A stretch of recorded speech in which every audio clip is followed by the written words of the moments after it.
Sådan en dåse her, den er lavet af aluminium. Det er jo ret smart at have sodavand i en dåse, som i sig selv kun vejer 14 gram.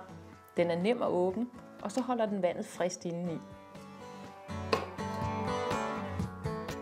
Sådan noget aluminium, det er rigtig praktisk. Det er jo let, og alligevel så er det temmelig stærkt. Det ruster ikke, og så giver det ikke smag til indholdet.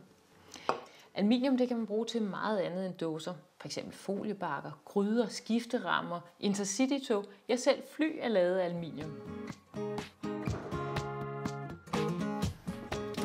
Fra at have været en god dåse med vand i, så er den her på et splitsekund blevet til noget, som jeg ikke længere har brug for. Den er simpelthen blevet til affald, og det er jo noget af det, vi er blevet rigtig vant til bare at smide ud i skraldespanden. Men det betyder faktisk mere, end vi skulle tro, hvis vi i stedet for samler vores glas og dåser sammen i en spand og tager det ned til flaskeautomaten.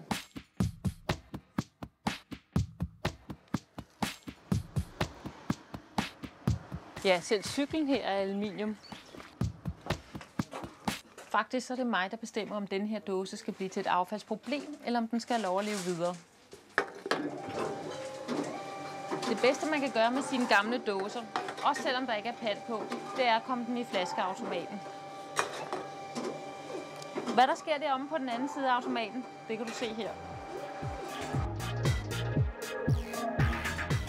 På den anden side af maskinen ender dåsen i de her kasser. Når kasserne er fyldt op, bliver dåserne, sammen med de plastikflasker, som også er lagt i flaskeautomaten, kørt afsted her til Dansk Retursystem. Dansk Retursystem modtager 215 millioner aluminiumsdåser om året.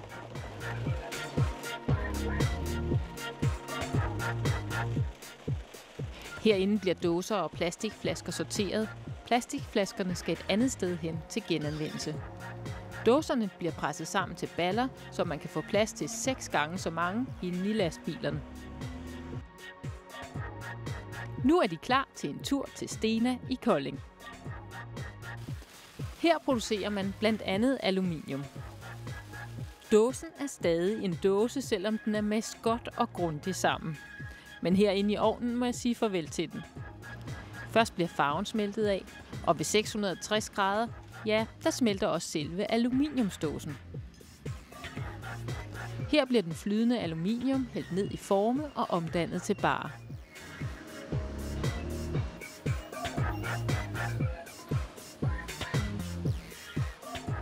Min dåse er nu blevet til en råvare, som kan bruges til f.eks. en ny dåse, en fin cykel eller en stegepande.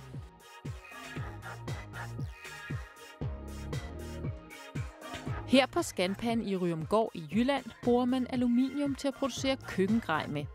Her bliver mine dåser altså til nye gryder, potter og pander.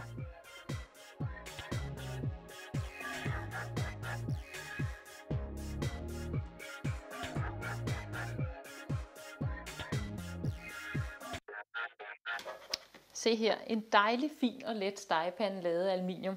Det er da ret sjovt at tænke på, at min dåse sammen med et par stykker andre er endt som en spritny stegepande. Når stegepanden her forhåbentlig om lang tid er brugt op, så er det bare om at komme ned på genbrugspladsen med den. Så kan det være, at den genopstår som ny cykel til et barn eller et barnebarn. Så på den måde kan man sige, at sådan noget aluminium kan vandre gennem generationer, hvis vi bare genanvender det.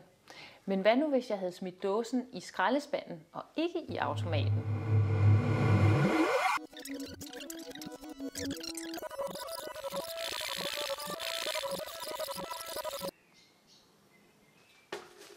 Prøv at se, hvad der så sker.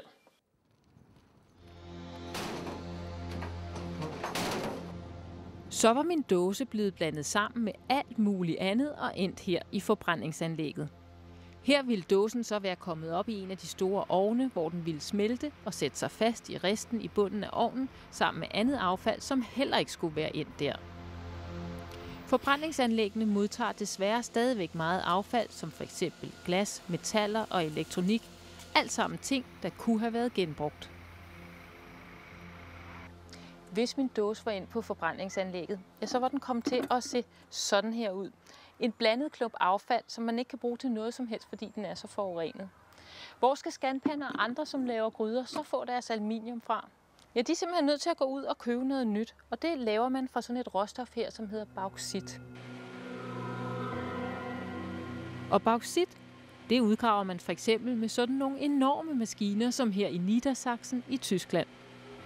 Når man skal producere nyt aluminium, kræver det diesel, kemikalier og elektricitet. Ressourcer, som vi ikke har ubegrænsede mængder af, og som belaster miljøet.